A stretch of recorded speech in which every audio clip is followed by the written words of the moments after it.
วัสดีพี่น้องมาคลิปพามาปนปลาแห้งวัตถุดิบก็มีหอมมีพริกมีปลาผงนัว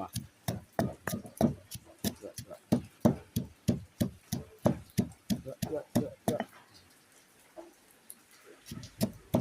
ตำจนละเอียดนะครับวิธีทำก็ต้องคนเก็บกินได้แล้วพี่น้องเอาหอมลงไปโขลกมาแล้ว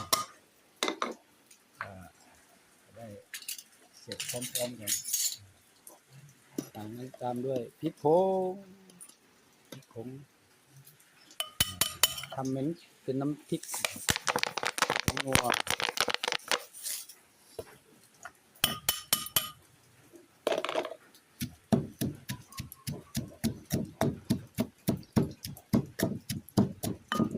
เจียกลูกตำผีวางจากงานวันไทยจะลอยมาลัยใบข้าว